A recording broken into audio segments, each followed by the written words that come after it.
Maraming salamat sa inyong lahat ng mga kaibigan ko dahil narito kayo ngayon para samahan ako sa aking kaarawan. Happy birthday, anak. O, blow mo na ang candle sa cake. Dali na. At huwag kalimutang mag-wish na maganda, ha? Salamat, Nay. Sige, mag-wish ako ng bonggang-bongga para makaahon tayo sa kahirapan. Naku, alam kong makakaahon tayo sa kahirapan dahil kay Alvino. Mukhang marami talaga siyang pera. Tingnan mo, may pinadala pa talaga siyang litsyong baboy. At saka yung suot mo bagong damit, tingin ko ay mamahalin yan, anak. Oo nga po eh.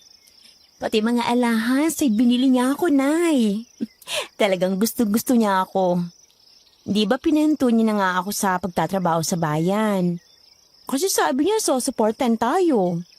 Ibibigay niya ang lahat ng gusto ko. Talagang napakabait. At hindi kuripot yan si Alvino. Sa tingin ko marami din talagang pera. Tatanggapin mo na ba ang pagmamahal niya? Hindi ko pa alam na eh. Ha? Abay bakit? Nag-aalok na nga siya ng magandang buhay sa iyo, diba? Kahit hindi ka magtrabaho ay mabubuhay ka ng maayos. Susuportahan ka niya. Para kasing wala pa rin akong maramdaman para sa kanya. Para kasing hindi pa siya sapat para sa akin. Gusto ko kasi yung lalaking magiging asawa ko, yung talagang mayaman at hindi na ako maghihirap. Gusto kong masiguradong magiging future ng magiging anak ko. Ay, may kumakatok sa pintuan. Sandali, ako na magbubukas. Baka si Alvino nang dumating. O sige na, simulan nyo nang kumain. Ay! Trixie! Diyos ko! Pumarito kayo! Anong problema, Nay? Ay! Diyos ko! Bakit may pugot na ulo sa harapan ng pintuan natin, Nay? Hindi ba yan si Alvino? Yung manliligaw mo? Oo nga, Nay! Siya nga! Sino kayang walang pusong kriminal ang gumawa niyan sa kanya? Tumawag na kayo ng barangay o kaya pulis. Kailangan ni malaman nila ang nangyari ito.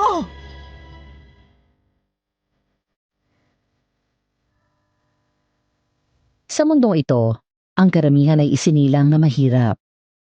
Kaya kapag kumatok ang magandang kapalaran, ay hindi na yon pinapalampas para magkaroon ng magandang buhay. Ganun po ang naging karanasan ko. Dear Aswang Diaries at Madam Venus, tawagin niyo na lang po ako sa pangalang Trixie. Tubong Negros Occidental. Isa din ako sa avid listeners ng inyong programa. Kasi nakaka-relate ako sa mga kwento ng mga kababayan natin about aswang. At sabi nga ng apo ko, ay i-share ko daw ang aking naging karanasan tungkol sa mga aswang na palagi kong kinikwento sa kanila. Nainganyo naman ako.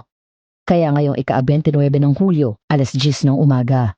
Sa tulong ng apo ko na siyang sumulat nito, ay ikikwento ko sa inyo ang naging karanasan ko noong ako'y bata pa. At nasa 25 anyos pa lamang na nangyari sa akin sa Tagbilaran. Hindi ko na lang babanggitin ang mismong baryo para hindi isipin ng mga kababayan natin na sinisiraan ko ang kanilang lugar. Ito ay tungkol sa isang uri ng aswang na may kakayahang manggaya ng anyo ng kahit na sinong tao. Isang aswang na shapeshifter. Kabayan, naniniwala ka ba na may mga ganitong aswang? Samahan niyo ako at ikukwento ko sa inyo ang tunay na nangyari.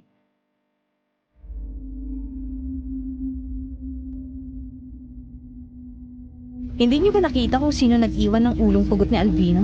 Ay, hindi meron lang kumatok. Tapos nang buksan ko ang pintuan ay nakita ko na yung ulong pugot niya. Trixie, may alam ka bang kaaway ni Alvino na pwedeng gumawa nito sa kanya? Wala. Wala akong alam na kaaway niya eh. Sa tingin ko, matindi ang galit sa kanya ng taong gumawa niyan. Pinugutan siya ng ulo eh. Pero kung kay Alvino siya nagagalit, anong intensyon niya at dito niya dinala sa inyong pugot na ulo? Oo nga. Ano ang gustong palapasin ng gumawa nito? Alam mo bang muntik na akong himatayin sa takot nang makita ko ang pugot na ulo ni Alvino? Nakadilat pa man din ang mga mata. Mabutit kinuha na ng mga kasamahan mong pulis. Dadali na po yun sa morgue, Nanay Melinda. Kami naman ang iba kong mga kasamahan. Mag-iimbestiga muna. Nakakainis naman. kung kailan birthday ko tsaka pa nangyari to. Natakot tuloy ng aking mga bisita at nagsialisan na. Ay, nako. Mierna, mabuti pa ay pumasok ka muna at ang mga kasama mong pulis, tawagin mo sila. Kumain muna kayo. Ang daming pagkain dito. Sige po, salamat.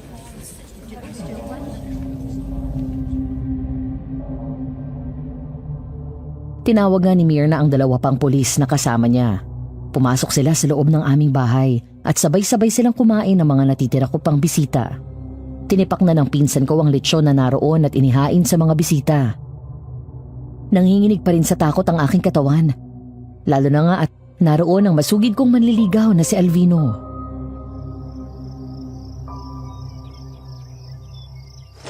Hoy, natutulala ka na naman, sis.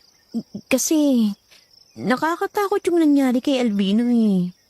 Iniisip ko lang kung anong dahilan kung bakit dito sa harapan ng pintuan namin dinilang ulo niya at sa araw pa ba na to? Simple lang. Para ipaalam sa'yo na wala ng taong hinihintay mong dumating. O kung dumating man siya, wala na siyang buhay. Malaking galit nun kay Alvino at maaaring galit din siya sa'yo. Mirna, ang talino mo talaga. Ang galing mong investigador. Parang naiisip mo na kagad ang lahat ng anggulo ng krimen. Balita ko, mapopromote ka na daw. Totoo ba? Oo, sis. Magiging PO2 na ako sa susunod na buwan. Wow, ang galing mo naman. Siguro kung ipagpatuloy ko din ang pag-aaral ko sa criminology. Pareho siguro tayo ngayon, no? Sigurado yon. Pero sayang nga, kung hindi na mayapan ng maagang tatay mo, baka naigapang ka rin niya sa kolehiyo at naging pulis ka din. Oo nga. Sayang talaga pero gano'n naman talaga siguro ang kapalaran. Hindi siguro para sa pagpupuli si Trixie. Siguro ay merong ibang kapalarang nakalaan sa kanya. Tama po kayo, Nay Melinda. Bawat tao naman iba-iba talagang nagiging kapalaran. Pero dito sa kaibigan ko, isa lang ang nakikita kong kapalaran nito. Anong kapalaran ko, sis? Ang maging milyonarya. Yun naman ang pangarap mo mula pa nung bata pa tayo, di ba? At sa ganda mong yan, tsak na mangyayari yun. Ay nako, sana'y magdilang anghel ka, sister. Pero hindi na mangyayari yun kapag namatay kagad ako. Kasi kung tamang iniisip mo, hindi ako nakasisiguro ng kaligtasan. Kailangan ko mag-ingat. Tama ka dyan. Huwag kang magtitiwala sa kahit na sinong tao, lalo na kapag hindi mo kakilala. Nandiyan ka naman eh. Alam ko naman hindi mo ako pababayaan. Yaan mo. Kapag naging mayaman ako, hindi kita makakalimutan. Ihahanap din kita ng mayamang asawa. Ay mali. Hindi na nga pala kailangan yon kasi mapera ka na pala.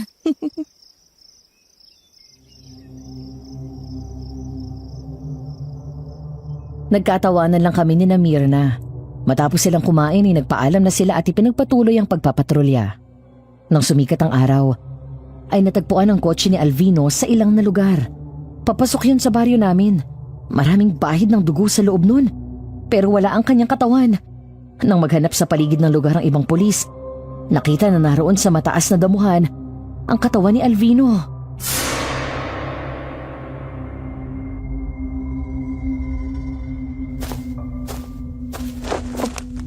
Bakit ganyan ang itsura niya? Para siyang kinatay na baboy.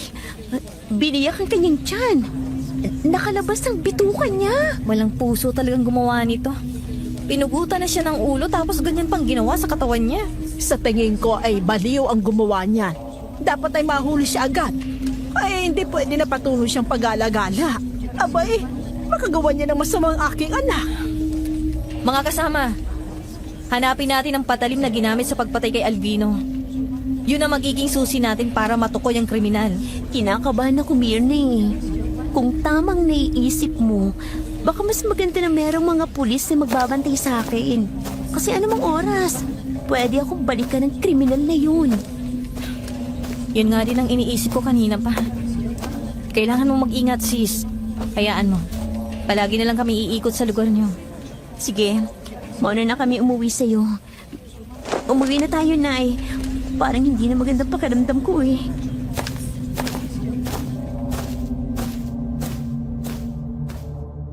Pauwi na kami ni Inay nang makasalubong namin ang isang matandang babae.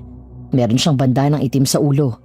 Manipis lang yon kaya kahit natatakpan ang mukha niya ay maayos niyang nakikita ang paligid.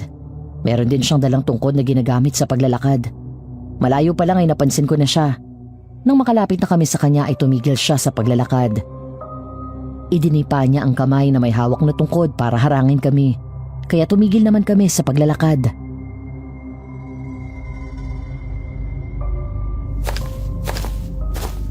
Anong pakiramdam kapag may mga taong namamatay ng dahil sa'yo? Lola?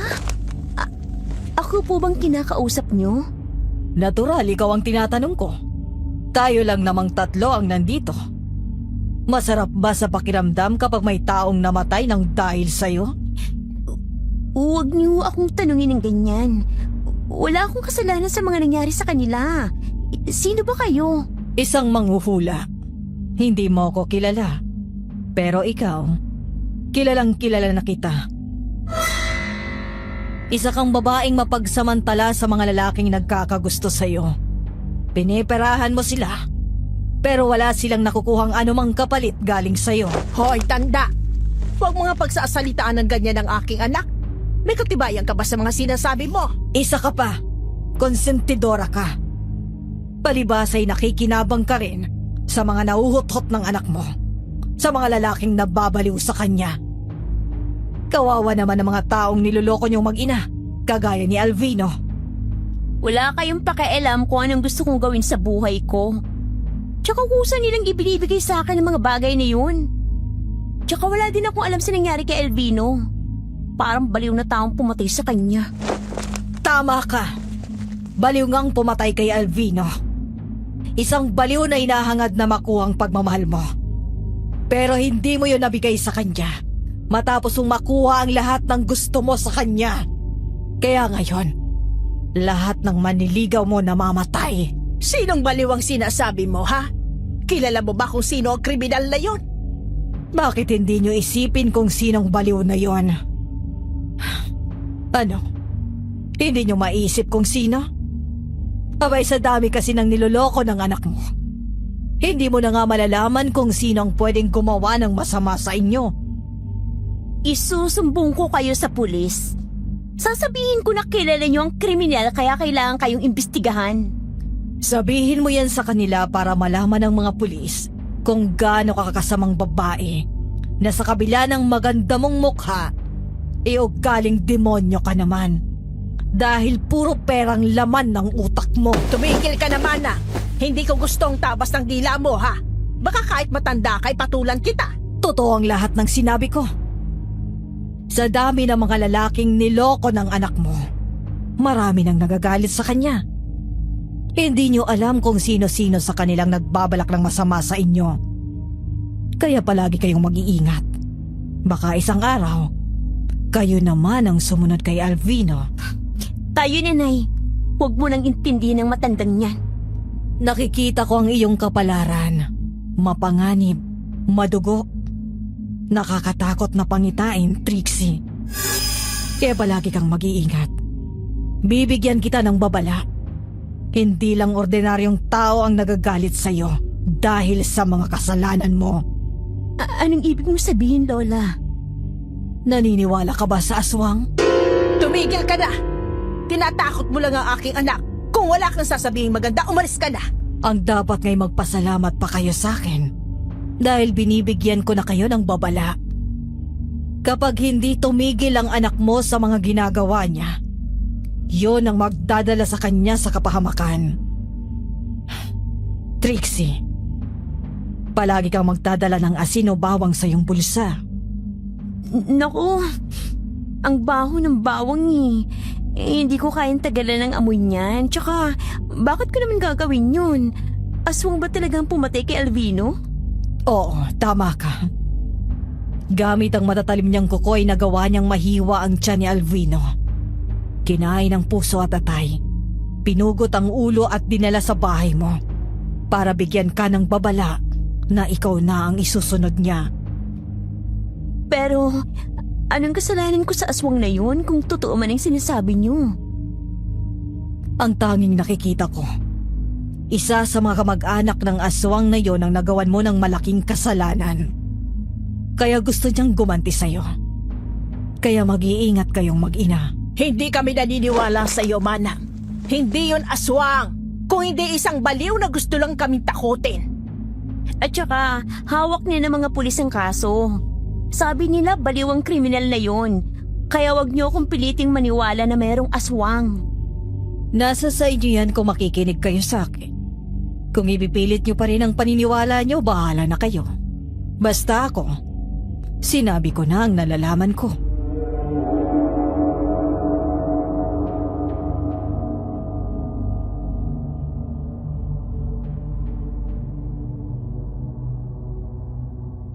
Bago pa ako makasagot ay tinalikuran na kami ng matandang babae. Kaya ipinagpatuloy na namin ni Inay ang paglalakad. Pero nang muli kong tanawin ang matandang babae, nagulat ako nang mapansing wala na siya. Nang lumingon ako sa paligid ay hindi ko na siya nakita. Kaagad ko yung sinabi kay Inay kaya siya man ay nagulat. Kapwa kami nakaramdam ng takot. Nagmamadali na kaming umuwi. Nang gabing yon, nang makarinig ako ng malakas na alulong ng aso, ay agad kong sinara ang pintuan ng bahay namin. Nang isasara ko na ang bintana, ay hindi sinasadyang mapatingin ako sa labas ng bahay.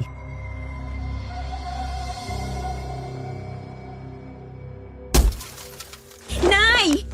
Nay! Oh, Trixie, ano ba yon? Bakit ka sumisigaw dyan? Merong taong nakatayo sa tabi ng puno ng nyug. Nakatingin sa akin, Nay. Sigurado ka ba? Baka naman namamalikmata ka lang. Alam mo naman kapag gabi, minsan ay dadadaya tayo ng ating paningin. May nakita nga akong tao doon, Nay. Alam kong tao yun. Ikaw naman masyado mong tinatakot yung sarili mo. Naniniwala ka ba sa matandang manghuhula na yon? Tumabi ka nga dyan at titingnan ko. Nakita niyo ba, Nay? Doon sa mismong puno ng nyug. Doon siya nakatayo kanina. Wala naman akong nakikita Baka anino lang ng dahon ng niyog ang nakita mo. Maliwanag kasi ang buwan. Ay sige, halika dito para malaman mo na wala nga yung taong sinasabi mo. Halika! Pero, Nay, meron talaga akong nakita doon. Maliwanag nga ang buwan kaya kitang-kita ko. May grills na bakal tong bintana natin, kaya hindi siya basta makakapasok dito. Halika, sumilip ka para malaman mong totoong sinasabi ko. Halika na! Huwag ka matakot kasi wala namang tao road. Oo nga po. Wala na siya. Pero kasi kanina, Nay,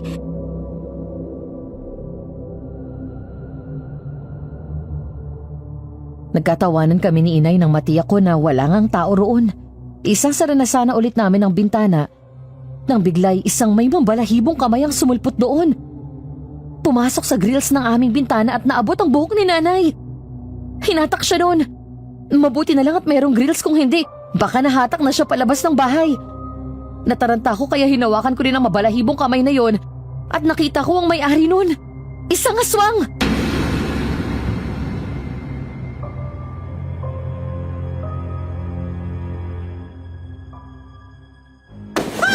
Trixie! Tulungan mo ako!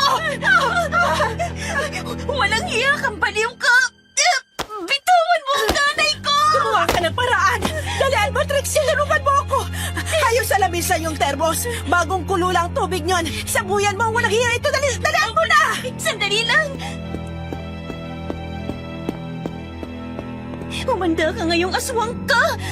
Lapras ka ngayon! Sige, Trixie! Paliguan mo ng kumukulong tubig ang pangit na halimaw na to!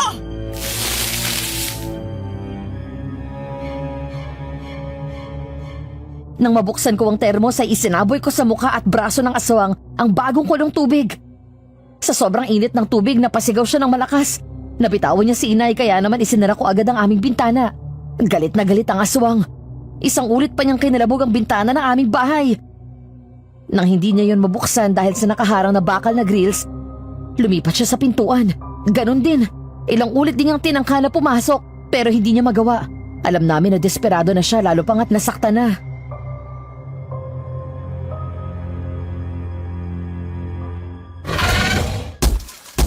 Kapitbahay! Tulungan niyo kami! Sinasalakay kami ng aswang! Tulong po!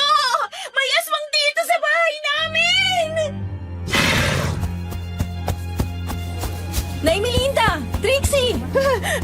May mga kapitbahay na tayong dumating. Parang boses yata yun ni Mirna, Nay. Mierda, mabuti naman at dumating kayo ng mga kasama mo. Nagruronda po kami. Nakita po namin na nagkakagulong mga tao dito sa harapan ng bahay nyo. Ano po bang nangyari? Bakit nagdudugong noon nyo? Nasugatan ba kayo? Kagagawa ng aswang Mirna. Hinatak niya ang buhok ni Inay. Mabuti na lang at may grill sa aming bintana. Dahil kung hindi, baka nakuha na siya ng aswang. Sinabuyan siya ni Trixie ng kumukulong tubig. Kaya tiyak na nalapnos sa mukha at braso niya. Mirna, totoo pala yung sinabi sa amin ng matandang manghuhula na mayroong aswang na gumagala dito. At kami ang gusto niyang biktimahin. Kung nasabuyan mo siya ng kumukulong tubig, tsak na malalapnos ang kanyang mukha at kamay. Kapag bumalik siya sa pagiging tao, madali na siyang makikilala. Tama ka. Kung taga rito man siya sa atin, madali natin siyang mahuhuli. Baka nga aswang na sumalakay sa amin at ang pumatay kay Alvino ay iisa lang. Kaya ganun ang ginawa sa katawan ni Alvino. Kinain ang puso at atay. Maaring tama kayo, Nay Melinda. Sige po, aalis na kami. Mag-iikot pa kami sa lugar natin. Baka sakaling makita pa namin ang aswang na sinasabi nyo. Isara nyo ng mabuti ang mga bintana at pintuan ng bahay nyo.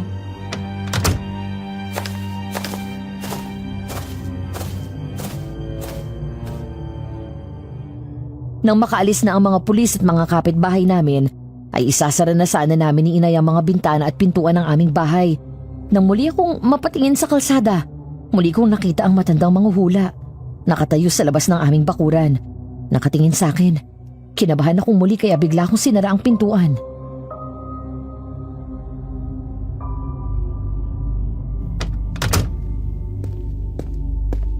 Nay, yung matandang manghuhula. Nakita ko nakatayo siya sa labas ng bahay natin.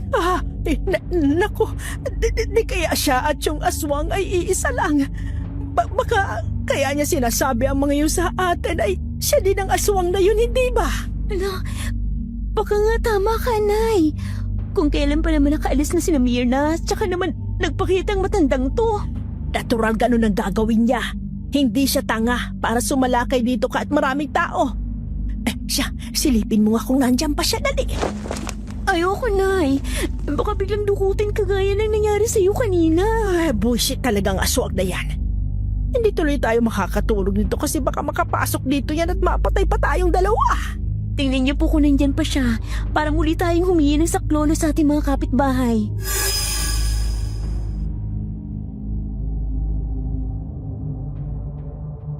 Hindi rin kami nakatiis. Bahagya akong iniangat ang pintuan at sumilip kami sa labas. Wala na ron ang matandang manghuhula. Nang sumilip din si Inay sa bintana ay wala na rin siyang nakita, kaya nakahinga kami ng maluwag.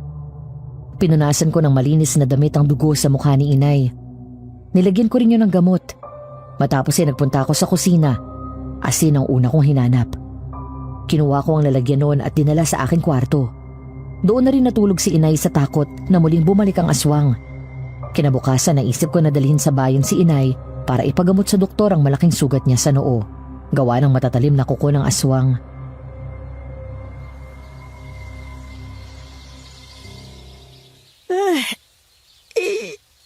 Sobrang sakit, Trixie. Namagana ng husto ang kalmot sa akin ng halimaw na yon. Huwag kang mag-alala, Nay. Mamaya lang po kayo nang gagamutin ng doktor. Maghintay lang tayo kasi meron pa siyang pasyente. Trixie, nandito rin pala kayo. Oo, sis. Ipapagamot ko yung sugat sa noo ni Inay. Namagana eh. Baka na-infection sa kuko ng aswang na yun. Ikaw, bakit ka nandito? Sinong dinala mo sa doktor? Ang Uncle Manolo ko. Yearly kasi siya nagpapa-general check-up. Para masiguro na malusog pa rin siya kahit may edad na. Ganun ba? Mabuti naman dahil kahit pisang schedule mo, nasamahan mo pa rin ang uncle mo. Ako kasing paborito niyang isama kapag lalabas siya ng bahay. Sa kanya din ako nakatira tsaka yung katulong namin.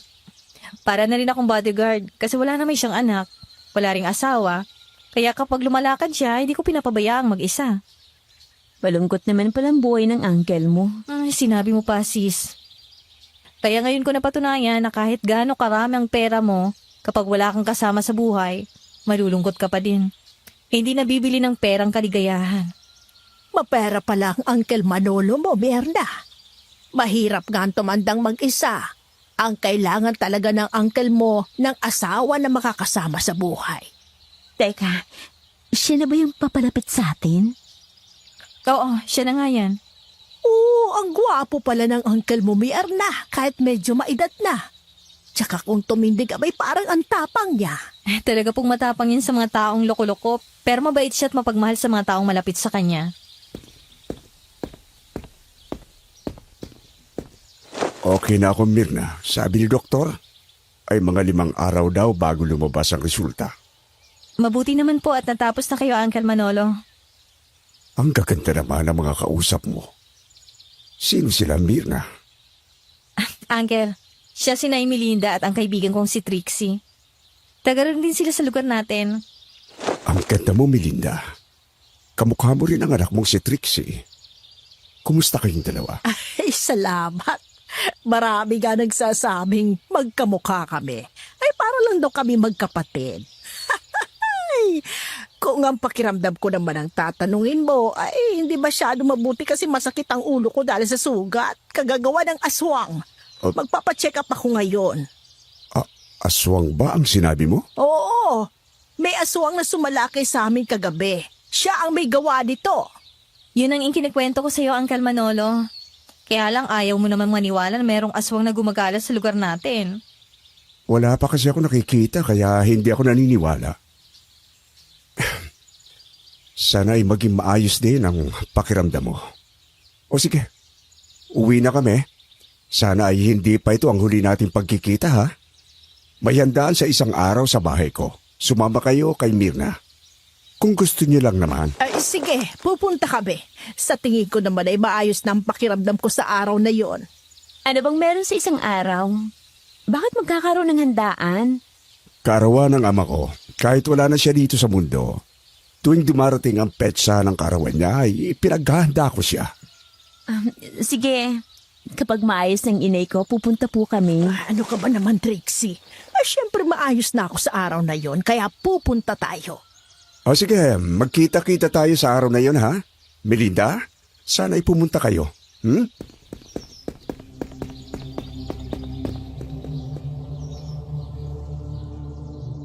Di nagtagal ay umalis na sina Mirna. Malayo na sila ay tinatanaw pa sila ni inay. Nakita ko ang kakaibang katuwaan sa mukha ni inay. Para bang nakalimutan niya ang sakit ng kanyang ulo ng pagkakataong yon. Tapos ay marahan ulit kaming naupo sa silyang naroon sa pasilyo ng ospital.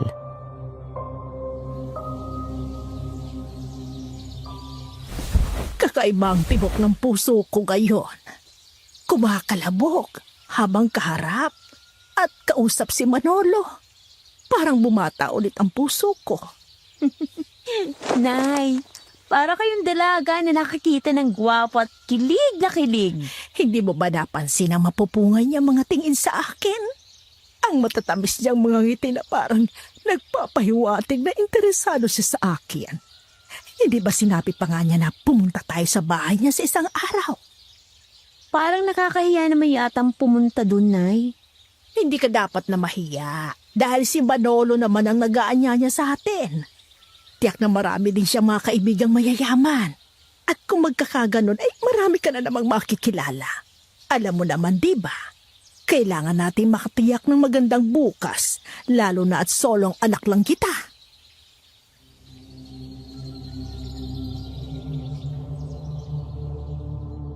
Hindi na ako kumibo, pero sa totoo lang ay hindi mawala sa aking isipan ang mga bagay na sinabi sa akin ng matandang manghuhula.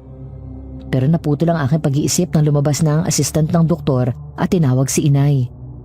Siya na ang sumunod na ginamot ng doktor. Makalipas ang mahabang oras ay nalinis na ng doktor ang sugat ni inay at nilagyan ng gamot at gasa.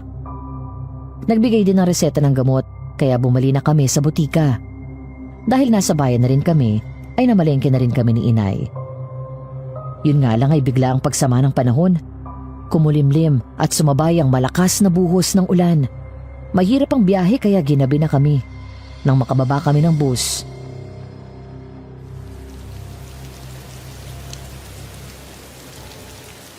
Ay, ano ba yan? Bakit walang tricycle dito sa terminal? Masama kasing panahon, Nay. Malakas ang ulan. Sumilo nga muna kayo dito sa waiting shed. Yung sugat nyo sa noo na babasa na, kalalagay pa lang ng gas at gamot. Nakakainis naman eh. Kung kailan nagmamadaling makauwi, wala pang tricycle. Ikaw naman kasi ang tagal mong pumili ng mga bibilhin mo. Ginabi na tuloy tayo. Baka nakakalimutan mo yung sitwasyon natin ngayon, ha? Huwag nyo na akong sisihin, Nay. Natatakot na nga ho ako eh. Baka maya-maya po meron nang dumating. Huwag ho kayong maiinip, Nay. Aba, Trixie, ha? Baka nakakalimutan mo kung bakit nangyari sa akin to. Huwag kang kumpiyansa na magpapagaling pang aswang na yung salakdos niya. Kaya kailangan na nating makauwi. Oo nga, Inay. Ang kaso nga wala pa tayong masasakyan. Medyo malayo din naman tong terminal pa uwi sa atin eh. Meron naman tayong dalang payong. Maglakad na lang tayo kaysa abutin tayo ng matagal na oras dito.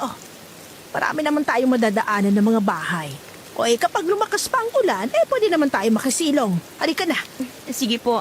Ako na magdadala ng mga pinamili natin. Mabuti pa nga ikaw na magdala ng mga binili natin at naku, nabibigatan ako eh.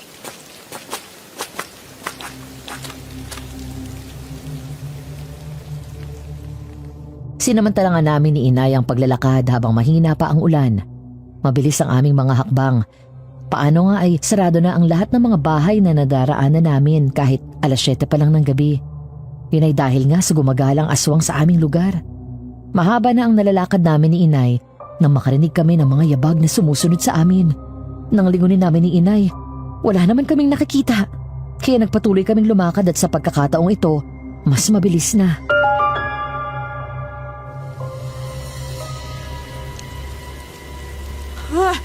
Trixie, ang aswang nasa unahan natin. Papalapit na sa atin. Nay! Tumakbo na po tayo, dali! Umapit kayo sa akin! Mga kapitbahay, tulong! May aswang na umahabol sa amin! Tulong po! Saklolo! Ayun, may paparating na sasakyan! Tulong! Saklolo! Nay Melinda! Trixie! Ayun ang aswang, Birna! Hinahabol niya kami! Mga kasama! Huwag niyong hayaang makatakas ang aswang! Pagputukan niyo siya! Patayin niyo lang! Walang hiyang yan!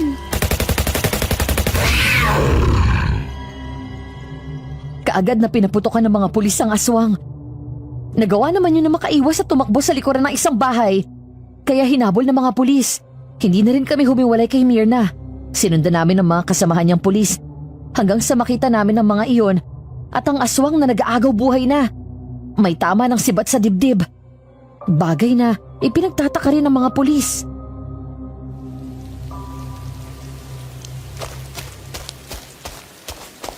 Patay niyo po ang aswang.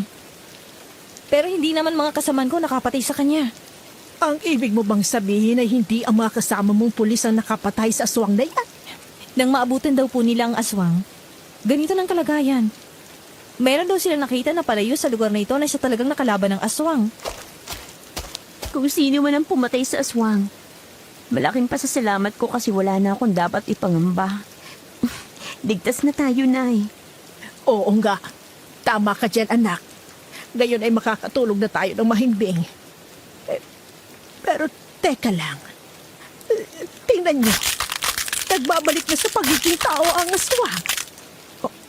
Oo nga, Nay Melinda. Kilala niyo bang taong yan? Hindi eh. Ikaw, Trixie. Kilala mo ba siya? Siya si Mamerto, Nay. Nakilala ko sa bayan nung nagtrabaho ako doon. Sabay silang nandigaw ni Alvino. Sinabihan ko siya na tumigil na sa panliligaw sa akin kasi wala siyang pag-asa. Makulit siya kaya ipinahiya ko siya sa maraming tao sa palengke. Panay kasing sunod sa akin na parang aso eh. Yun palang dahilan kaya pinatay niya si Alvino. Ayaw niya na maging masaya ka.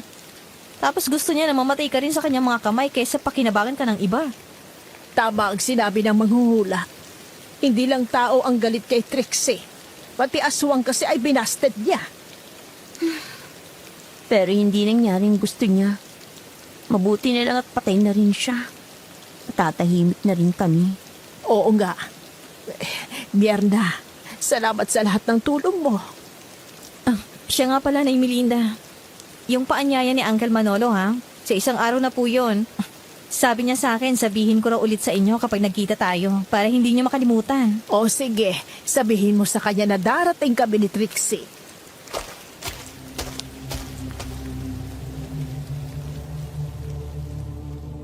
Mabilis nga ang naging paglipas ng mga araw hanggang sa dumating ang handaan kina Don Manolo. Bongga ang suot namin ni Inay nang pumunta kami roon. Sa gate pa lang ay natatanaw na namin na maraming mga bisita. Malawak ang bakuran ni Don Manolo. Nakalagay doon ang maraming mga lamesa at upuan. Meron ding mga nakalagay na mga plato, tinidor at kutsara sa bawat tapat ng upuan pero wala pang lamang pagkain. Hindi pa kami agad nakapasok kasi meron pang mga tao na dumarating habang nasa gate sina Don Manolo at Myrna.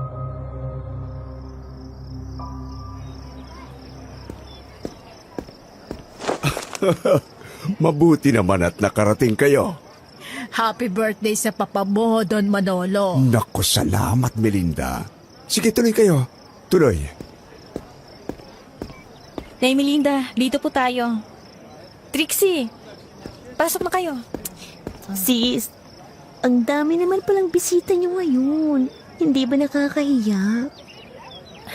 Ayos lang yan sis, huwag kang mahihiya. Napakaganda mo kaya ngayon. Oo nga naman, Trixie. Tingnan mo, oh. Sa atin nakatingin ang lahat ng mga nandito.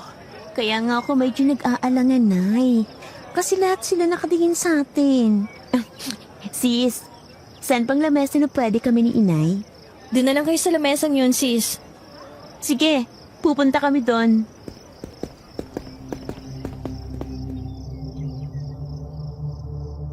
Nang ituro nga sa amin ni Myrna ang isang lamesa na wala pang nakaupo na mga tao, ay kaagad kaming nagpunta roon ni Inay.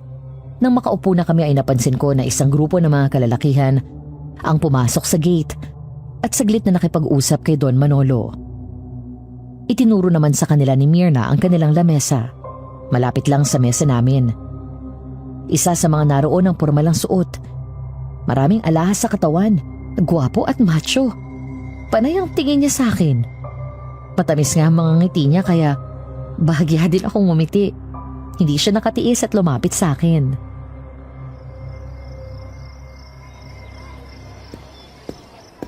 Ay, pwede bang makipagkilala? Ako si Mando. Ako naman si Trixie at siya ang aking inay. Alam ko. Alam mo na nanay ko siya? Oo, kasi magkamukha kayo. Kanina pa nga lang iniisip ko na. Kung hindi kayo magkapatid, mag-ina kayo. Ang galing mo palang manghula, Mando. Kumusta na kayo dito? Ayos naman kami, Don Manolo. Ayun yung lamesa ng pagkain. Serve yourself na lang ha. Kapag may gusto naman kayong kainin pa, tawagin nyo na lang ang mga waiter. Ay sige, kami nang bahala. Kaya na namin yan. Gusto mo ba ikuha na kita ng pagkain, Trixie? Huwag na. Ako na lang ang kukuha ng pagkain gusto ko mamaya. Sige. Basta kung may gusto ka, sabihin mo lang sa akin ha. Ako na ang kukuha para sa'yo. Salamat. Baka naman nahihiya lang kayong mag-ina. Halina nga kayo at sabayan nyo na akong kumuha ng pagkain doon. Nako, nakakahiya naman sa'yo, Don Manolo. Ayos lang yon. Halika, Trixie. Sabay-sabay na tayong kumuha ng pagkain. Dalhin nyo na yung mga plato ninyo.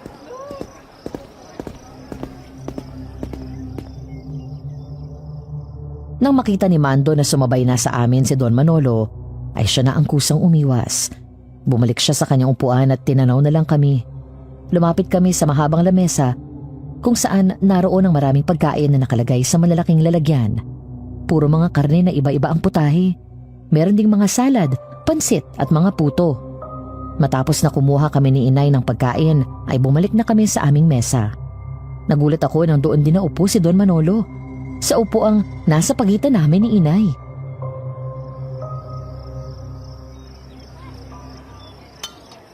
Enjoy lang kayo ha. Kapag gusto nyo pa, kumuha na lang kayo doon. Nako, salamat, Don Manolo. Nako, Manolo na lang itawag mo sa akin. Masyadong formal kapag Don Manolo pa. Sige, Manolo na lang kung yan ang gusto mong itawag ko sa'yo. Mabuti naman kung ganon. Gusto ko na rin samantalahin ang pagkakataon habang maaga pa. Pwede bang pumasyal ako sa inyo? Magpapasama na lang ako kay Myrna para alam ko kung nasaan yon. Gusto mong pumasyal sa amin? Oo. Yun ay kung papayag ka na pumunta ko ron. Nako, papayag po yan si Inay. Ay, sige. Kung gusto mo, edi Pumasyal ka sa amin. Sige, bukas din ay papasyal ako sa bahay nyo.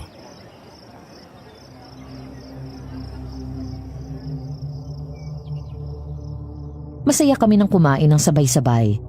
Nakita ko ang kaligayahan sa mga mata ni inay, lalo na nga at palihim siyang tumitingin sa akin. Noon pa kasi ay pangarap na rin niya ang muling makakilala ng lalaking magpapadibok ng kanyang puso.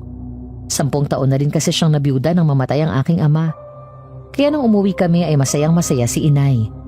Nang sumunod na araw ay lalo siyang nagpaganda at nagpabango pa. Kasi nga, alam niyang dadalaw si Don Manolo.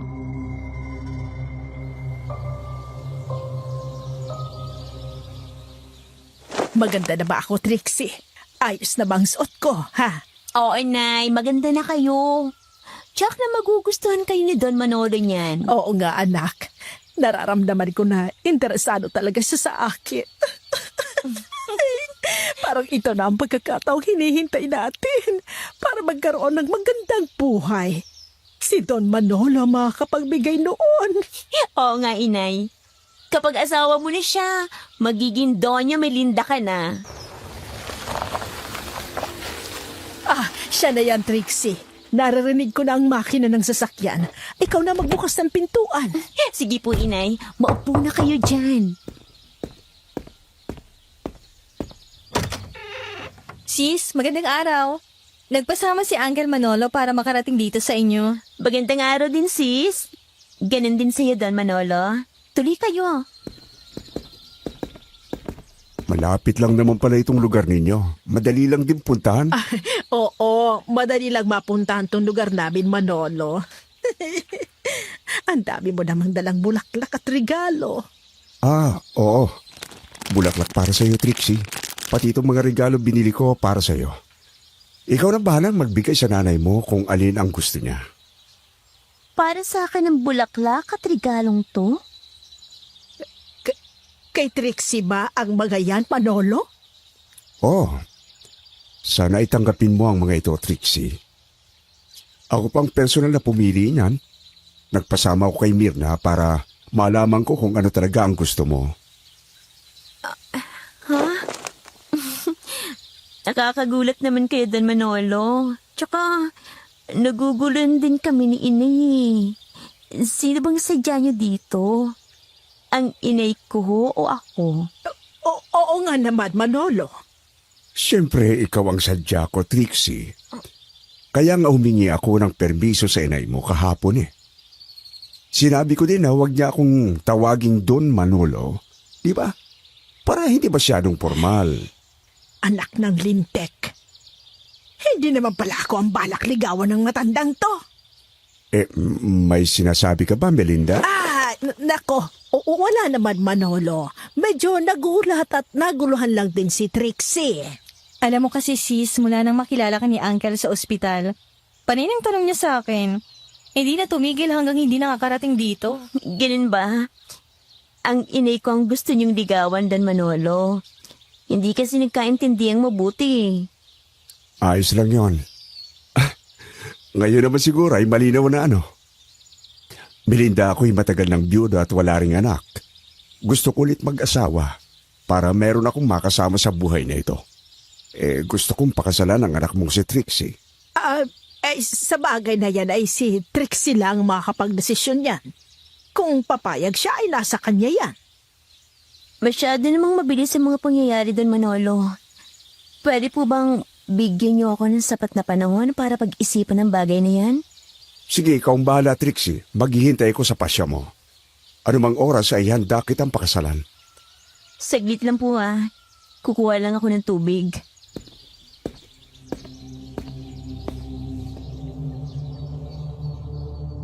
Nang mapunta ako sa aming kusina at uminom ng tubig, sinundan ako ng kaibigan kong si Mirna doon.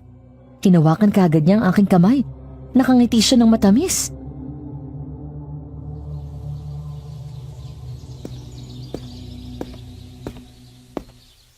Sis, kapag pumayag ka na maging asawa ng uncle ko, magiging pamilya na tayo.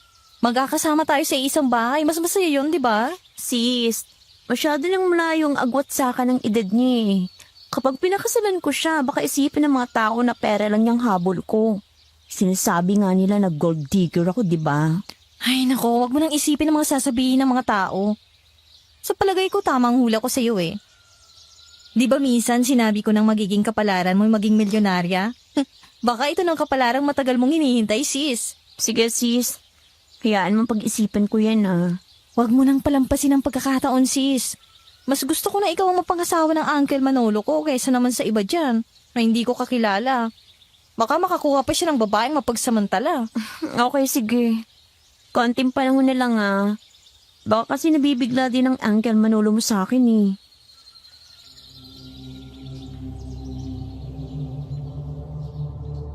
Nang makaalis na si Mirna at Don Manolo ay nakita ko ang sobrang pagkadismaya ni inay. Panay ang pagdadabog niya ng araw na yun. Paano ay mali ang inaasahan niya.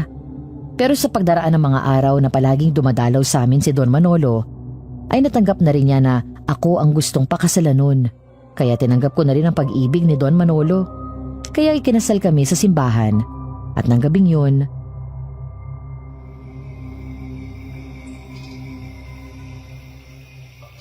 Ngayong asawa na kita, lahat na hilingin mo ay ibibigay ko sa'yo. Basta ang hiling ko lang ay maging matapat ka sa akin.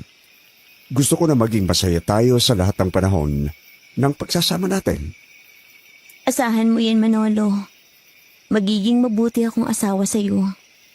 Hindi kita bibigyan ng dahilan para magalit sa akin. Mabuti naman kung ganon. Talagang pinasaya mo ako, Trixie. Sa'yo na ako, Manolo.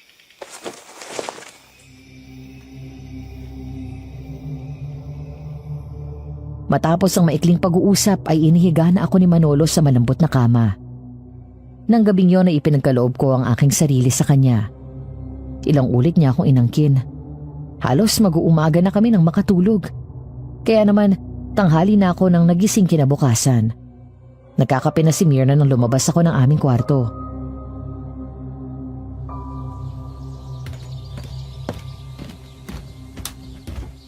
Mukhang napuyat ka ah.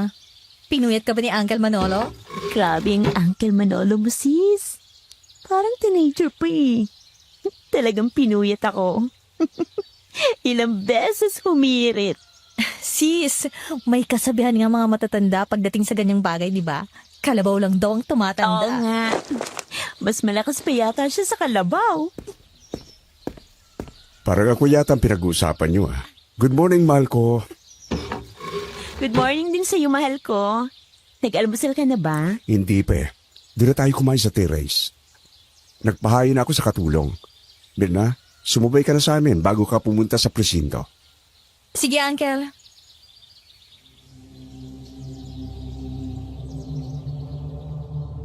Sabay-sabay na nga kaming nagpunta sa teres ng malaking bahay. Presko ang paligid doon, kaya naman dinama ko ang malamig na simoy ng hangin. Nang mapatingin ako sa pader ng aming bakuran, ay nagulat ako. Dahil muli kong nakita ang matandang babaeng manghuhula. Nakatingin siya sa akin kaya naman bigla akong kinabahan. Nabitawan ko ang kutsara. Hinarap ko sina Mirna at Manolo.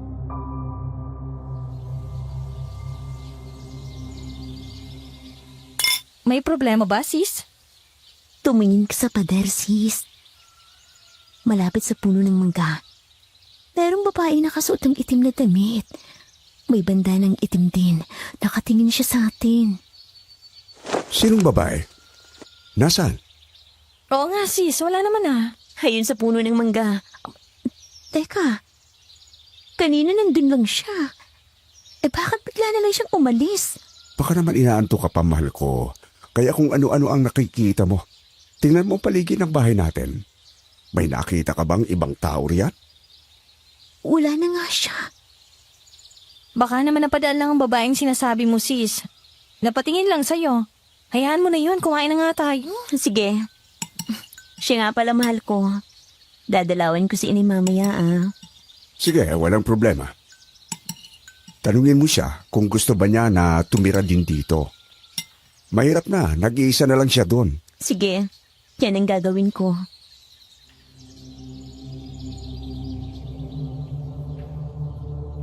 Matapos nga na makapag-almusal kami ay nagbihis ako. Sumabay na ako sa kotse ni Mirna. Inihatid niya ako sa aming bahay. Nang makababa na ako sa kotse sa tapat ng bahay namin, ay umalis na si Mirna. Bago ako makapasok sa aming bahay ay nakita kong papalapit sa akin si Mando.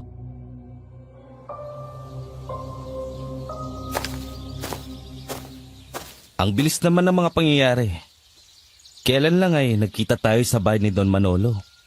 Ngayon ay asawa mo na siya? Totoo bang minahal mo yung matanda na yun? O ang pera lang niya ang habol mo? Ano naman ang problema mo? Kahit ano pang dahilan ko, wala ka ng pakialam. Kaano-ano pa kita? Gusto din sana kita eh. Kaya lang mas mabilis pala sa akin ang matandang yon. Pero hindi pa rin ako susuko. Gusto talaga kita. Sorry ka. Asawa ko na si Manolo. Kaya wala ka ng pagkakataon. At saka hindi ko sasayangin ang magandang buhay na kaya niyang ibigay sa akin. May problema ba, Trixie? Wala naman, Nay. Ito kasing tingnan mo yung bastos na yon. Bigla nilang umalis nang makitang bumukas ang pintuan ng bahay natin. Bakit nandito ka? Hindi ba nasa honeymoon pa kayo ni Manolo? Hindi na kami natuloy na magbiyahe, Nay. Alam niyo naman na maedad na siya, kaya sabi ko nga sa bahay niya lang kami. Nagpaalam ako sa kanya na bibistahin kita. Sabi niya naman, tanungin daw kita kung gusto mo daw na sumama na sa akin at doon na daw tumira. Nako! Ay, dito na lang muna ako. Ayos na ako dito. Ayusin mo ang pakikisama sa kanya para wala kayong maging problema. Ingatan mo ang magandang kapalarang dumating sa'yo. Opo, Inay. Tatandaan ko po mga bilin niyo sa akin. Basta kapag merong pagkakataon, bibisitahin ko kayo. Siya nga pala, Nay. Bakit kayo nagpapakita na naman sa akin ng mga hula na yun? Bakit naman kaya? Ay, parang bigla naman akong kinabasa sinabi mo, anak. Anong sinabi niya sa'yo? Wala naman siyang sinabi, Nay. Nakita ko lang siya kanina habang nag-aalmusal kami ni Manola at Mirna sa terrace ng bahay. Itinuro ko nga kina Mirna pero hindi naman nila nakita.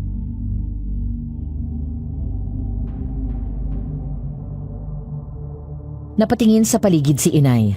Dahil kinakabahan siya, ihinatak niya ako papasok sa aming bahay. Mahabang oras kaming nag-usap bago ko naisipang umuwi sa amin. Naabutan ko na nagkakape sa kusina si Manolo. Matapos na humalik ako sa pisngi niya, ay nagtuloy ako sa aming kwarto. Nagpapalit ako ng damit nang bigla ay umihip ang malakas na hangin. Pumasok sa nakabukas na bintana. Gumalaw ang kurtina ng aming kwarto. Nang hawiin ko ang kurtina, nakita kong nakatayo sa teres si Manolo. Binuksan niya ang pintuan at pumasok siya sa aming kwarto. Pinagmasdan niya ako ng matagal.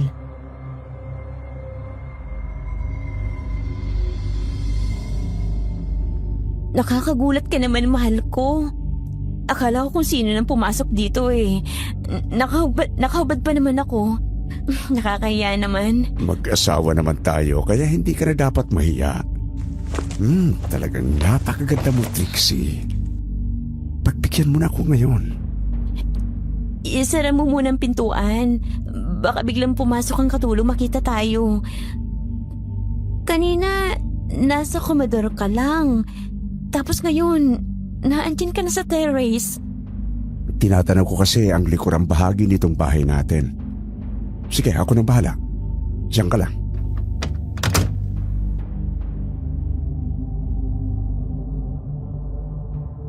Matapos akong ihiga ni Manolo sa aming kama, ay isinara niya ang pintuan ng kwarto.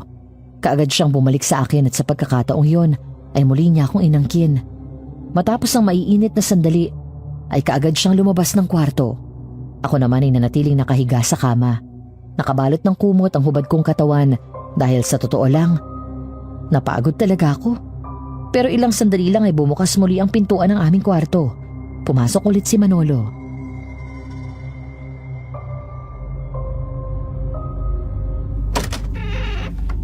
Ang tagal mo naman, mahal. Sabi mo ay magpapalit ka lang ng damit kaya naghintay ako doon sa komedor para sabayan kang magmeryenda. Hindi ka na bumalik. Ha? Hindi ba kagagaling mo lang dito? Paano naman ako makakapagbihis kaagad?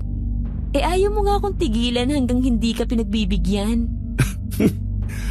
Kaya pala hindi ka pa nagbibihis. Iniihintay mo pala ako talaga dito para sundan ka. Ikaw talaga mahal ko, ang pilyo mo. Katatapos mo lang at kalalabas ng kwarto ngayon, gusto mo na naman. Yan. Sino naman ang hindi maaakit kung makikita kong ganyan ang suot mo? Kaya wag ka nang tumutol pa. Alalahanin mo, nasa honeymoon stage pa rin tayo.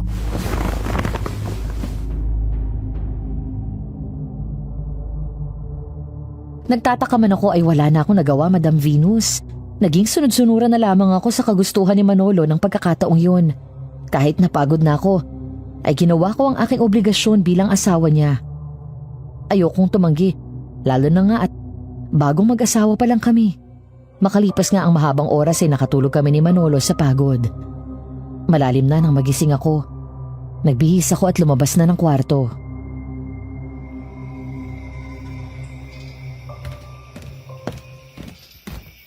Sis, gabi na. Sabi ng katulong hindi pa daw kayo kumakain ng hapunan. Hindi pa nga sis. Paano ba naman yung Uncle Manolo mo? Alam mo na kung ano yun. Gustong gusto ka kasi niya, kaya ganun sis. Ngayon ko lang ulit nakita ng ganun kasi si Uncle Manolo. Alam ko yun sis. Kaya naman kahit pagod na ako, binibigay ko ang gusto niya. Gusto ko na maging masaya siya. Kumain ka na sis, malalim ng gabi. Hihintayin ko na siya magising sis. Tsak na gutom na rin yun. Gising na ako. Kumain na tayo. Good evening, Uncle Manolo. Oh, Mirna, kumain ka na ba? Tapos na, Uncle. Siya nga pala. Kayo ba nagbukas ng pintuan sa terrace? Yung malapit dun sa room nyo? Sarado na yon. Nasa likurang bahagi na kasi ang bahay natin. Mahirap na, baka akyatin tayo ng magnanakaw at doon dumaan. Pero nakita ko kanina nakabukas yun, Uncle. Kaya isinara ko. Sino naman ang nagbukas? Tinanong mo ba si Aling Simang? Baka siya ang nagbukas nun. Hindi ba ikaw yung nagbukas yung kanina, mahal ko? Doon ka dumaan at pumasok ka sa ating kwarto? Aba, hindi ah. Ano ka ba naman, mahal? Nakita mo ako kanina na naandito sa komedor, diba? Paano kung mapunta sa terrace at doon dadaan? Nakasara nga yun. Pero ikaw kasi yung nakita ko dun eh. Oo nga naman, Uncle Manolo. Kasi nakita ko nga na nakabukas yun kanina. Nasilip ko na tulog kayo kaya pumasok na ako doon at isinara kong pintuan ng terrace. Nako, nakakaya naman sa'yo. Nakita mo pala kaming natutulog. Nako, Uncle. Wala naman ako nakita kasi nakabalot kayo ng kumot ni Trixie. Nako sis, minsan makakalimutin na talagang uncle mo. Nakalimutan niya yung nangyari. Mabuti pa kumain na tayo, baka gutom ka na. Pero hindi ko talaga matandaan na pumunta ako sa terrace at binuksan yung kagaya ng sinabi mo. Basta ikaw yung nakita kong pumasok sa kwarto mula dun sa terrace. Hindi mo na nga ako pinalabas ng kwarto eh.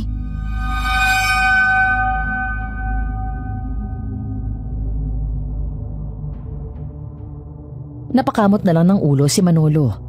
Patuloy pa rin ang pag-iisip niya habang kumakain kami. Matapos kaming kumain nagbalik na kami sa aming kwarto at natulog. Nang sumunod na gabi, nagulat ako pagising ko kasi ay nararamdaman ko ang mainit na hininga na dumadampi sa aking pisngi. Nang imulat ko ang aking mata, nakita ko ang aking asawa na si Manolo na hinahalikan ako.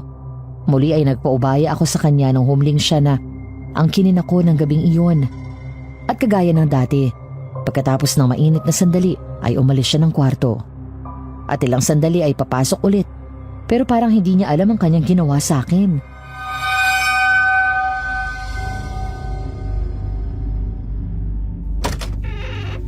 Bakit gising ka pa?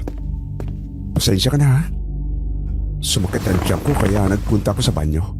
Grabe. Akala ko hindi na huhupa ang pagkulo ng tiyan ko. Kaya alos 1 oras ako doon.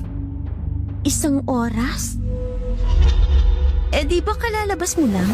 Ano ka ba naman? Kanina pa ako lumabas. Ang tagal ko nga sa banyo eh. Mga 1 oras nga ako doon kasi sumakit ang tiyan ko. Mahal naman eh. Niloloko mo ko. Kalalabas mo lang matapos kang sumiping sa akin. Tapos sasabihin mo na 1 oras ka doon. Sumiping? Paano ko gagawin yun eh? Masakit nga ang tiyan ko. Kanina pa ako doon. Baka naman nananaginip ka lang. Bahala ka nga dyan. Matutulog na nga lang ako. Sige, matulog na tayo.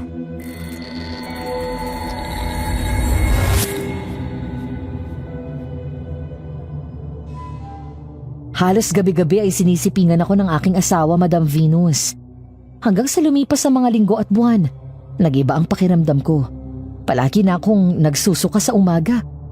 Masama na ang aking panlasa kaya namimili na ako ng mga gusto kong kainin. Napansin ni Manolo kasi namamayat na ako. Kaya dinala niya ako sa doktor at doon namin nalaman na buntis ako. Pero sa halip na matuwa ay nagalit si Manolo pagdating namin sa bahay.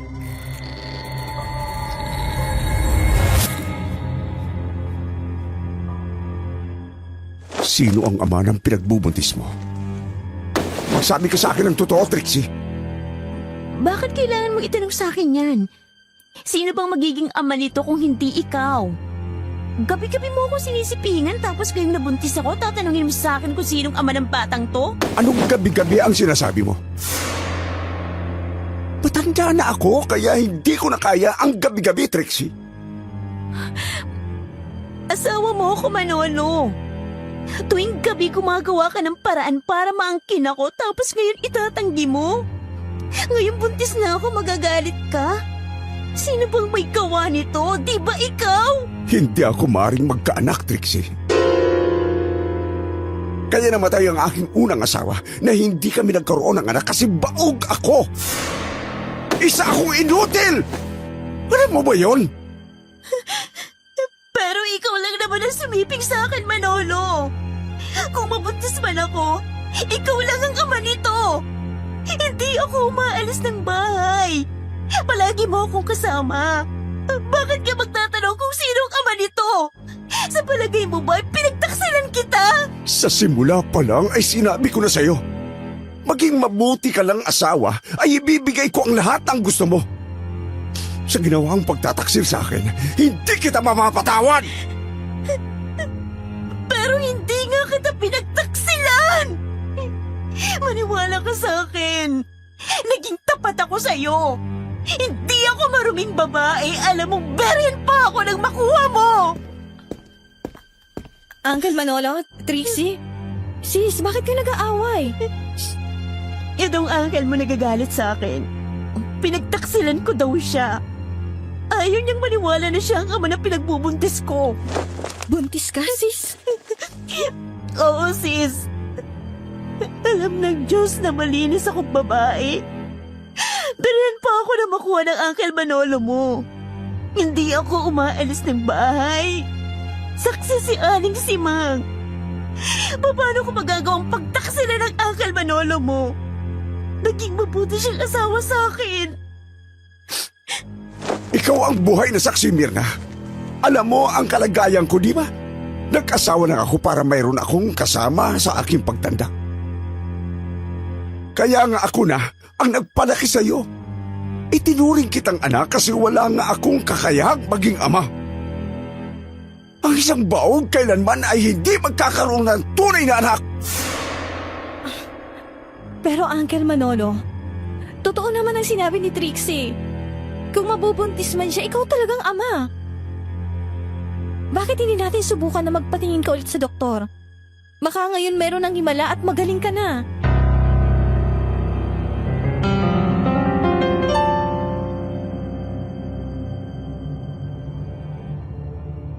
Sumang-ayon naman si Manolo sa sinabi ni Mirna. Nagpatingin ulit siya sa doktor at nang lumabas ang resulta, nalaman namin na talagang baog siya. Kaya tuluyan na siyang nagalit sa akin. Iniisip niya na pinagtataksilan ko talaga siya. Sa mga sumunod na araw at mga linggo ay binaliwala na niya ako. Halos wala na siyang pakialam sa akin. Palagi pa niya akong inaaway kaya ipinasya kong umalis na lang sa aming bahay at umuwi na sa amin. Doon na ako sinundan ni Mirna. Nag-usap kami sa labas ng aming bahay.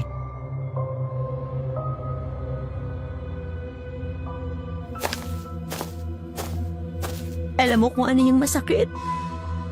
Yung pagbintangan ka ng isang bagay na hindi mo naman ginawa. Yung itakwil ang sarili niyang anak. Yun ang hindi ko matatanggap. Hindi ba niya naisip na parang isang himala ang nangyaring to sa akin? Ganun ang kalagayan niya pero nabuntis niya ako. Pero yun kasi ang sabi ng doktor kay Uncle Manolo. Kaya iniisip talaga niya na nagtaksil ka. Kahit ipagtanggol kita, baliwala din eh. Magpatingin siya sa ibang doktor, Pierna. Baka naman nagkamali lang ang doktor niya. Yun nga din pong iniisip ko. Hayaan nyo. Sasabihin ko sa kanya. Hayaan mo na sis. Kung ayaw niyang kilalanin ng batang to, isisilang ko pa rin siya. Palalakihin ko itong mag-isa. Basta isa lang ang tinitiyak ko sa iyo sis. Malinis akong babae. Hindi ko siya pinagtaksilan. Siya lang ang lalaking sumiping sa akin. Kaya siya lang ang ama nito.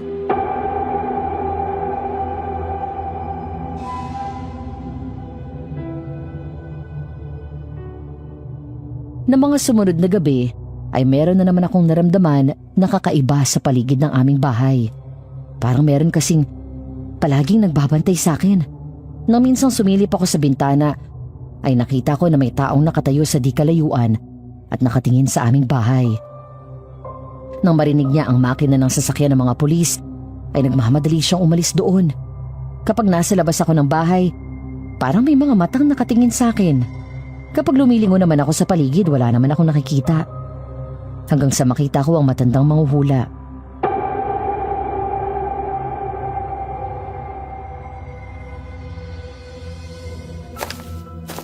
Manang, mula pa nang mamatay si Albino, palagi kayo nagpapakita sa akin. Pero wala naman kayong sinasabi. Palagi lang kayong nakabantay. Alam ko na meron kayong alam sa nangyayari sa akin, di ba? Tama ka. Ako si Vanchi. Palagi kitang binabantayan para makita ko at mahuli ang mga aswang na hinahanap ko. Napatay ko ng isa. Pero ang isang to ang pinakamailap. Anong ibig mong sabihin? Sinong aswang ang napatay mo? Si Mamerto. Ako ang pumatay sa kanya dahil pinatay nilang kapatid kong si Alvino. Alam ko na ikaw ang susi para matagpuan sila. Yun ang dahilan kaya palagi kitang binabantayan. Kung ganon, ikaw pala yung sinabi ng mga pulis na tumakbo palayo at tapos mong sibatin ang aswang na si Mamerto? Paano mo yung magagawa? Ang tanda mo na. Hindi naman ako ganun katanda. Ganito lang ang ginawa kong pagbabalat kayo para matugis ko ang mga aswang na malaki ang kasalanan sa akin. Kung palagi kang nakabantay sa akin, ibig sabihin ay alam mong nangyayari gabi-gabi? Tama ka. Ang ipinagbubuntis mo ay hindi nga anak ng iyong asawa. Kung hindi anak ng isang aswang na may kakayahang manggaya ng anyo ng isang tao o ng anumang hayop. Ginaya niya ang anyo ng asawa mo para maangkin ka at ipagbuntis mo ang anak niya. Totoo bang sinasabi mo, Vanchi? Ibig sabihin, hindi talagang asawa kong si Manolo ang nakakasiping ko gabi-gabi? Isa yung aswang? Oo. Isang aswang na katulad ni Mamertong naakit sa iyo. Hindi ka niya sasaktan kasi wala ka namang kasalanan sa kanya. Ang gusto niya ay maging ina ka ng anak niya. At kung maisilang mo ng anak niya, kukunin niya yan. Kung ganoon ay nagtaksil nga ako kay Manolo. Bakit hindi ko naisip na kaya pala ganun siya kalakas hindi pala siyang asawa ko? Ilang ulit ko siyang hinabol tuwing bibisitahin ka niya. Pero hindi ko maabutan. Dahil kung ano-anong hayop ang ginagaya niya, palagi siyang nakakatakas. Hindi mo kasalanan yun, sis. Hindi mo naman alam eh. Nadaya ka ng aswang na yun. Sis, nandito ka na pala. Oo, sis. Palagi rin ako nakabantay sa'yo. Kasi 2 buwan ng tiyan mo, kaya alam kong pag-iinteresan ka ng aswang. Kung ganun, Aling Vanji, anong gagawin natin? Paano natin mahuhuli ang aswang na yun? Meron ako mga butil ng asin dito. Kapag merong kahina-hinalang tao na lalapit sa iyo, sabuyan mo yan. Kapag aswang siya, tsak na masasaktan. Ilagay mo palagi ito sa iyong bulsa. Napakasama niya. Sinira niya ang pagtitiwala sa akin ni Manolo. Huwag kang mag-alala, sis. Ako nang magpapaliwanag kay Uncle Manolo ng mga nangyari. Sana lang ay maniwala siya at matanggap pa niya ang aking anak kahit ganito na ang kalagayan. Ang batang to, anak siya ng isang aswang. Hindi ko yan matatanggap. Magkakalat lang din siya ng lagim kapag nabuhay siya. Ayokong buhayin siya, Aling Vanji. Kasalanan sa Diyos ang pagkitil ng buhay. Pero kung kampo naman ang kadiliman ang ating papatayin, mapapatawad tayo ng buong may kapal. Pumasok na tayo sa loob ng bahay niyo at gawa natin yan ng paraan.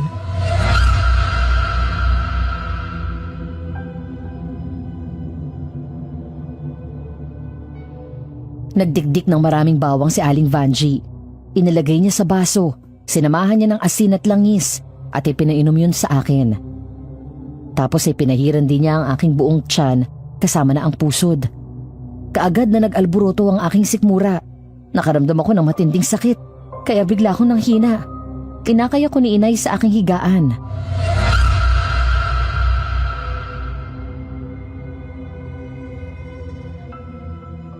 Iisa lang ang ibig sabihin niyan. Anak nga siya ng aswang. Magtutuloy-tuloy ang pagsakit ng tiyan mo hanggang sa mailabas mo na ang mga maruruming dugo sa iyong sinapupunan.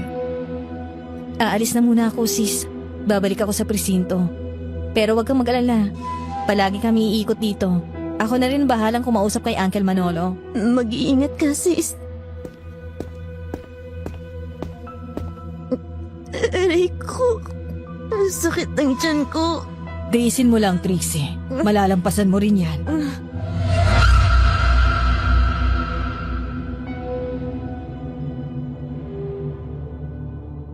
Nagpatuloy nga ang pagsakit ng aking tiyan hanggang sa merong mga maiitim na dugo ang lumabas sa aking pagkababae.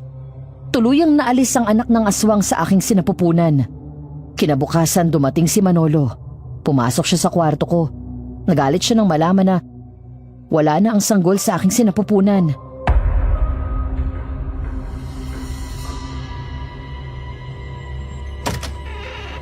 Anong ginawa mo sa anak natin? Bakit mo siya pinatay?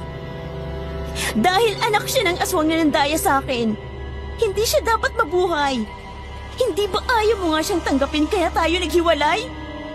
Kung ganun, ay hindi na pala kita kailangan. Pinatay mo na ang anak ko, kaya dapat ka na rin mawala. Sabi ko na nga ba eh. Alam ko na hindi ikaw si Manolo dahil ayaw niya sa batang to. Hindi niya itinuturing na anak to. Malalaman natin ngayon kung sino kang talaga. Tikman mo ang asin na to! Ugh!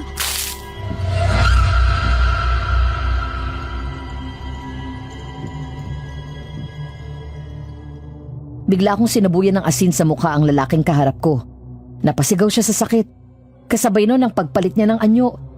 Tama ako. Hindi nga siya si Manolo. Siya si Mando.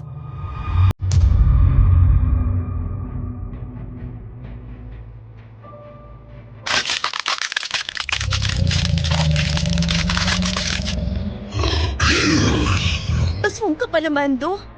Walang hiya ka. Mapagsamantala.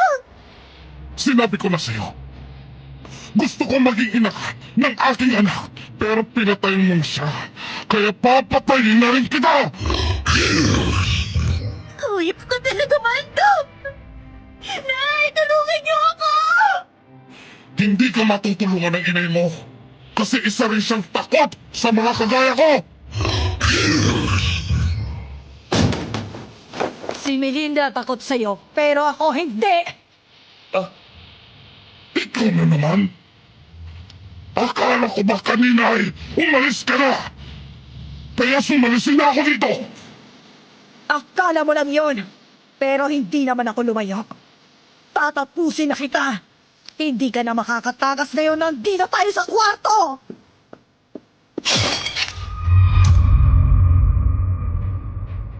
Bago pa makakilo si Mando ay sinaksak na siya ni Aling Vanji. Tumama sa dibdib niya ang patalim. Idininyo ng husto ni Aling Vanji. Bumagsak si Mando at gumapang palabas ng kwarto. Naroon naman sina Inay at Mirna. Kararating lang. Kasama nila si Manolo. Nang makita sila ni Mando, ay pinilit pang tumakas. Pero si Manolo na ang tumapos sa kanyang buhay. Matapos noon ay lumapit sa akin si Manolo.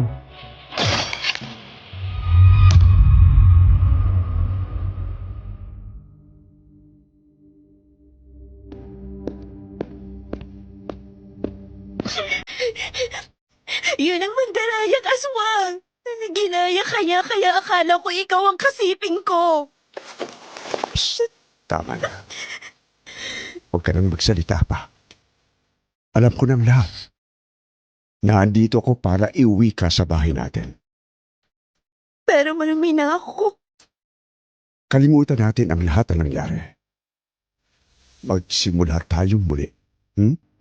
Tama na. Huwag ka nang umiyak.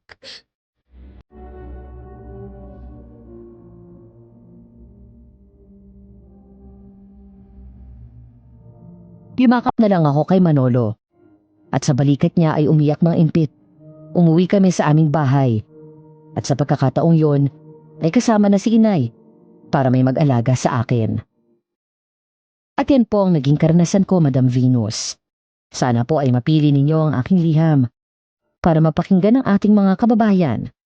Maraming salamat po at God bless.